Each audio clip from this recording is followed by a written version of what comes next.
लोग दम घुटने की वजह से मर गए हैं, लोगों ने अपनी जानें गंवाई हैं। और साफ साफ आप जिम्मेदार हैं कि रेल मंत्री को इस्तीफ़ा देना चाहिए। देखिए, इस हादसे को देखने के लिए कोई अलग चश्मा नहीं चाहिए। ये साफ है कि ये सरकार की लापरवाही का नतीजा है, लेकिन आपने उसको मार दिया। और सबसे पहली तो आपने यही कह दिया कि ऐसा कुछ हुआ नहीं है, तो आपकी तो बेशर्मी की इंतहा है नहीं। लोग दम घुटने की वजह से मर गए हैं, लोगों ने अपनी जानें गंवाई हैं। और साफ साफ आप जिम्मेदार हैं कि रेल मंत्री को इस्तीफ़ा देना चाहिए और ऐसी सरकार को हट जाना चाहिए जो न रेलवे स्टेशन कंट्रोल कर सकती है। बोला कि मेरी पत्नी मर गई, मेरी बेटी मर गई, और आपको ज़रा सा भी आंख में पानी नहीं आया और आपने सीधे कह दिया कि मैं रेलवे मिनिस्टर के साथ। पूरा बिल्कुल अंडर कंट्रोल चल रहा है, लोगों की जानें गई, वो उनके अंडर कंट्रोल थी। लोग चाहते थे कि लोग मरें। नमस्कार, 4 PM दिल्ली देख रहे हैं आप और मैं हूं आपके साथ शाहीन खान। नई दिल्ली रेलवे स्टेशन पर जो भगदड़ मची थी उसको लेकर के रेलवे का ही एक अंक का पूरा रिपोर्ट सामने आ गया, जिसमें साफ तौर पर रेलवे की कोताही के चलते जो हादसा हुआ है वो बात मान ली गई है। लेकिन सवाल ये उठता है कि शुरुआती समय में जो रेलवे स्टेशन के लोग थे, प्रशासन था, उनकी तरफ से साफ तौर पर कहा गया था कि ऐसा कुछ नहीं हुआ है, अफवाह उड़ाई जा रही है। तमाम तरीके की कोशिश की गई कि इस हादसे को कहीं ना कहीं छिपाया जा सके, लेकिन उसके बावजूद 18 लोगों की जान चली जाती है, उसमें ज़्यादातर बिहार के रहने वाले हैं। इस पर हमारे साथ ज़्यादा बातचीत करने के लिए JNU प्रेसिडेंट धनंजय जी हैं। और सर, मेरा आपसे बातचीत करना इस पर ज़्यादा इम्पॉर्टेंट इसलिए हो जाता है क्योंकि आप बिहार से आते हैं और लगातार दिल्ली में JNU से आप एक स्टूडेंट राजनीति को देख रहे हैं। कैसे, सबसे पहले तो देखते हैं ये जो इतना बड़ा हादसा, राजधानी दिल्ली का इतना बड़ा स्टेशन, कैसे इस हादसे को देखते हैं? देखिए, इस हादसे को देखने के लिए कोई अलग चश्मा नहीं चाहिए। ये साफ है कि ये सरकार की लापरवाही का नतीजा है। एक इनकॉम्पिटेंट सरकार हमारे बीच में है, एक इनकॉम्पिटेंट रेल मंत्री हमारे बीच में है कि जो लगातार, मतलब देख लीजिए कि चाहे वो कुंभ हो उस दौरान भगदड़ हुआ हो, और चाहे रेलवे की जो घटनाएं हो रही हैं, चाहे रेलवे पलटने की घटनाएं हो रही हैं, और ये जो भगदड़ हुआ न्यू दिल्ली रेलवे स्टेशन पर, इसमें आम लोगों की जान जा रही है और आंकड़ों में आ रही है, नंबर्स में आ रही है। आप जानिए कि किस तरह की बेरहमी इस सरकार के अंदर है कि लोगों को मरने को छोड़ दिया जा रहा है और कोई व्यवस्था नहीं रेलवे स्टेशन पर, किसी तरह की लोगों को संभालने की व्यवस्था नहीं। मैं भीड़ नहीं बोलूँगा क्योंकि सबका अपना अलग अलग मंजिल था जाने का। ऐसा नहीं था कि सब कोई कुंभ जा रहा था, कोई कहीं जा रहा था, कोई कमाने जा रहा था, कोई खाने जा रहा था, कोई अपने घर जा रहा था। और यही है कि उनको हम लोग कह देते हैं कि सरकार भी कह देती है नंबर्स में, लेकिन सबकी अपनी अपनी एक, कह लीजिए कि इंडिविजुअलिटी थी, लेकिन आपने उसको मार दिया। और सबसे पहली तो आपने यही कह दिया कि ऐसा कुछ हुआ नहीं है, तो आपकी तो बेशर्मी की इंतहा है नहीं। कई घंटों तक यही बात की गई प्रशासन की तरफ से कि अफवाह है। मीडिया को अंदर नहीं जाने दिया गया। क्यों नहीं जाने दिया गया मीडिया को अंदर? क्योंकि उनको पता है कि ऐसी घटना हुई है, लोग मरे हैं, लोगों के खून बहे हैं, लोग दम घुटने की वजह से मर गए हैं, लोगों ने अपनी जानें गंवाई हैं। और साफ साफ आप जिम्मेदार हैं।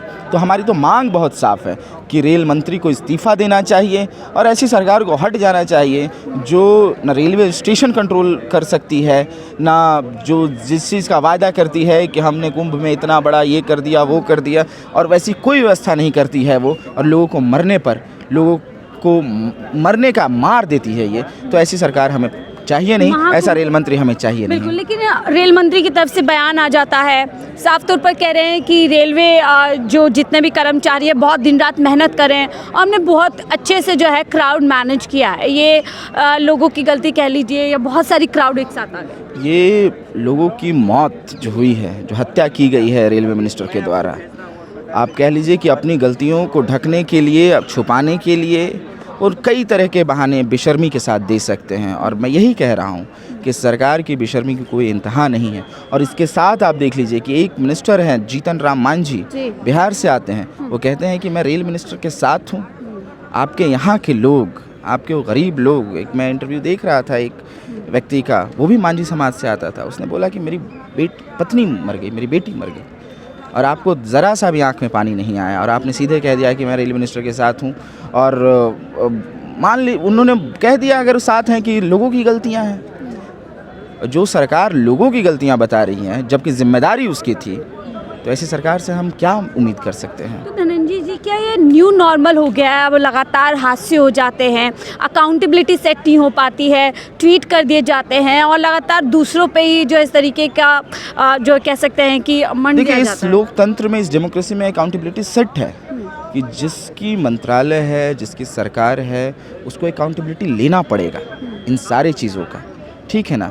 आपने हर जगह यही किया कि लोगों को मरने के लिए छोड़ दिया और अपने अकाउंटेबिलिटी से आप भाग गए और लोगों पे आपने डालने की कोशिश की। तो मैं वही कह रहा हूँ कि अगर अकाउंटेबिलिटी वो लेने को तैयार नहीं है, जिनको इस जिम्मेदारी दी गई थी, तो ऐसे लोगों को इस्तीफ़ा दे देना चाहिए, ऐसे लोगों को हट जाना चाहिए, ऐसे लोगों को बर्खास्त करना चाहिए। लेकिन रेल शेयर करते हैं रेल मंत्री, कहते हैं सब कुछ जो है अंडर कंट्रोल चल रहा है, जबकि किस तरीके का मैनेज किया गया? मैं बोल रहा बिल्कुल अंडर कंट्रोल चल रहा है। लोगों की जानें गई, वो उनके अंडर कंट्रोल थी। लोग चाहते थे कि लोग मरें, वो चाहते थे कि लोग इसी तरह से दम घुट कर मर जाएं। वो चाहते थे जो बिहार, उत्तर प्रदेश के लोग आते हैं दिल्ली में और दिल्ली से अपने घर जाते हैं, कहीं कहीं कमाने जाते हैं, उनको मार दिया जाए, ठीक है ना? तो ये तो अंडर कंट्रोल है उनके कि वो चाहते हैं मारना और उनके हिसाब से वो चीज़ हुआ। तो अब उनके हिसाब से अंडर कंट्रोल है, तो अब इसमें क्या कहा जा सकता है? देश की जनता देखती है, देश की जनता बिल्कुल तय कर रही है कि ऐसे लोगों को तो हम नहीं पसंद करेंगे, ऐसे लोगों को हम सत्ता में नहीं रहने देंगे। लेकिन धनंजय जी, अब लगातार हम देख रहे हैं जब से कुंभ शुरू हुआ है, कई बाबा है, कई नेता हैं जो लोगों को बुला रहे हैं कि अगर आप कुंभ में नहीं आते तो सच्चे सनातनी नहीं हैं, आप देशभक्त नहीं हैं। क्या इस तरीके के बयान कहीं ना कहीं, चाहे कुंभ में जान लोगों की गई, चाहे अब रेलवे स्टेशन पर गई, क्या वो लोग जिम्मेदार हैं कहीं ना कहीं इस तरीके के? मैं यही कह रहा हूँ, जो सरकार है और जो इस तरह के प्रायोजककर्ता उन्होंने रख रखे हैं, एडवर्टाइजमेंट कंपनियाँ जो ये कह रही है कि आइए, बिना व्यवस्था के, बिना सुविधा के वो चाह रही है कि लोग आएँ, ठीक है ना? और तोहमत देना कि अगर आप ऐसा नहीं करेंगे तो ऐसा हो जाएंगे। पहले हमारे यहाँ कागज़ पर लिख के आता था कि एक व्यक्ति ने माता इसको इतना नारियल नहीं चढ़ाया तो उस व्यक्ति का बच्चा मर गया, उसके साथ ये हो गया, इसीलिए आप इतना नारियल माता को चढ़ाएं और ये कार्ड आपको मिले तो 151 लोगों को ये कार्ड छपवा कर बंटवाएं, ऐसी अन्यथा आपके साथ ये हो जाएगा। इस तरह की चीज़ें चलती थी और ये लोग एक नए कलेवर में, नए तेवर में आए हैं। ऐसे ही लोग हैं कि जो पाखंड फैलाना, अंधविश्वास फैलाना, कार्रवाई होनी चाहिए ऐसे लोग। बिल्कुल कार्रवाई होनी चाहिए, सरकार पे कार्रवाई होनी चाहिए कि जिन्होंने लोगों को मरने के लिए छोड़ दिया, जिनकी वजह से लोग दम घुट कर मर गया, जिनका, ऐसे लोगों पर कार्रवाई होनी चाहिए। लेकिन धनंजय जी, लगातार वहाँ से आंकड़ा आ रहा है 50 करोड़ लोगों ने जो है डुबकी लगा लिया, स्नान कर लिया, तो क्या ये रिकॉर्ड बनाने के चक्कर में सरकार को बस एक होड़ लगी हुई है कि हमारी सरकार में एक रिकॉर्ड बन जाए और हम बता सके कि देखिए सनातन धर्म के लिए हमने कितना कुछ किया? इन्होंने एक नया रिकॉर्ड उसमें ऐड किया कि सैकड़ों लोग मरे महाकुंभ में। ये रिकॉर्ड में आना चाहिए और यही बात है कि लोग मरे तो उनके लिए शायद ये मेडल होगा कि हमारे कुंभ में हमने जिसका आयोजन करवाया उसमें सैकड़ों लोग मरे, तो ये शायद इनका रिकॉर्ड है। लेकिन वो नंबर्स भी सरकार नहीं बता पा रही है, सेंसर करने में लगी हुई है सरकार। न मीडिया को जाने दे रही है, न सही से नंबर बता रही है। तो यही है, चोर के दाढ़ी में तिनका है। वो समझ रही है कि बहुत लोगों की मौत हुई है इसमें, और आप देखिएगा ना कि कुंभ होने के बाद कई लोगों को बता दिया जाएगा कि लापता हैं, लेकिन वो लापता नहीं होंगे। अब क्योंकि बिहार का चुनाव बेहद नज़दीक है और कहीं ना कहीं ये सब चीज़ें हमने देखा था, बिहार के रेल मंत्री किस तरीके से हादसे के बाद इस्तीफा दे देते हैं नैतिकता के तौर पर। क्या आप इसी तरीके की मांग करेंगे एक बिहार निवासी होते हुए और जेएनयू के प्रेसिडेंट? हम तो ऐसे लोगों की भी इस्तीफा की मांग कर रहे हैं। इनको तो बर्खास्त करना चाहिए। नैतिकता क्या, नैतिकता तो इनकी मर चुकी है। जो अभी तक जो उन्होंने कहा शुरू में कि ऐसा कुछ नहीं हुआ है, और फिर जो खबर आई है मीडिया को नहीं जाने दिया गया, आंकड़े नहीं बताए गए हैं, लोगों के बारे में नहीं बताया गया है, तो ऐसे लोगों को तो बर्खास्त करना चाहिए। सबसे पहली बात तो देश की जनता के द्वारा इनको बर्खास्त करना चाहिए।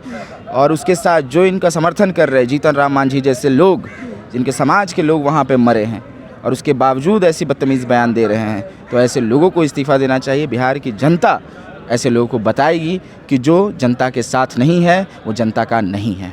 बहुत बहुत शुक्रिया हमसे बातचीत करने के लिए। तो देखिए हम धनंजय जी से खास बातचीत कर रहे थे इस पूरे मामले को लेकर के। उन्होंने साफ तौर पर कहा कि कहीं ना कहीं सरकार की लापरवाही है और इस तरीके के रेल मंत्री को, और ख़ास तौर से बिहार तक वो पहुंच जाते हैं कि किस तरीके से बिहार के एक नेता किस तरीके का बयान दे देते हैं अपने ही लोगों के लिए। कहीं ना कहीं इसका नुकसान बिहार चुनाव में भी हो सकता है कि एनडीए के बड़े नेता को देखना पड़ता है। फिलहाल आप इस पूरे मामले को लेकर के क्या कुछ सोचते हैं, धनंजय जी की राय को लेकर के क्या कुछ सोचते हैं, अपनी राय जरूर साझा कीजिएगा। देखते रहिए 4PM दिल्ली।